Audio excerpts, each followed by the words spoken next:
상속세 재분배냐, 경제 활력이냐, 정부의 다음 달 말 세법 개정안 발표를 앞두고 상속세 개편 논의가 이어지고 있는데요.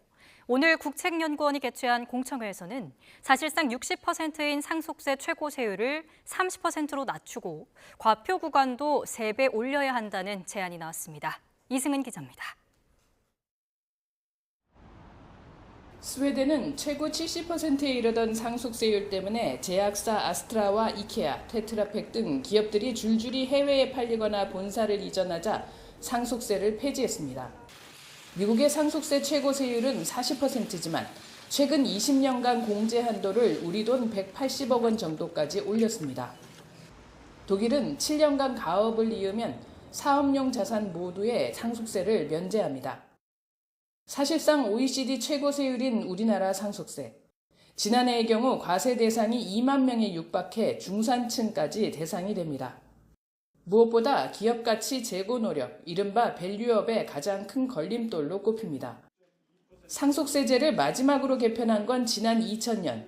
그동안 GDP가 3.5배 늘었지만 과세 구조는 그대로입니다. 국책연구원이 연 공청회에서 심충진 건국대 교수는 GDP 증가율을 반영해 상속세 과세 표준을 3배 올려야 한다고 발제했습니다. 과세 표준 1억이 아닌 3억 원부터 부과하자는 겁니다. 또 OECD 평균 상속세율이 26%인 점을 고려해 최고 세율을 50%에서 30%로 내리고 최대 주주 할증은 폐지하자고 제안했습니다. 또 중소 중견기업이 성장을 꺼리는 현상을 막기 위해 가업상속 공제를 확대해야 한다고 강조했습니다. 대상을 현재 직전 3년 평균 매출 5천억 원 미만에서 1조 원으로 올리고 공제 한도도 2배 가까이 상향 조정하자는 겁니다. 우리의 재창출에 우리가 상속세가 그 하나의 역할을 가져와야 된다. 합리적 조세 부담을 통한 경제 활성화 그리고 고용 창출 등 선순환 과정에 과연 상속세가 어떤 기능을 할 것인가.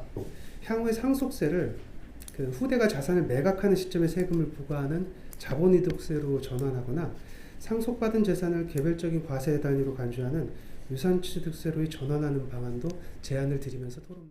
세수 부족 속에 취약계층을 보호할 재원은 더 필요하고 미래를 위해 기업 활력도 확충해야 하는 상황. 정부가 다음 달 말 발표할 세법 개정안에 어느 정도 수위의 개편안을 담을지 주목됩니다. YTN 이승은입니다.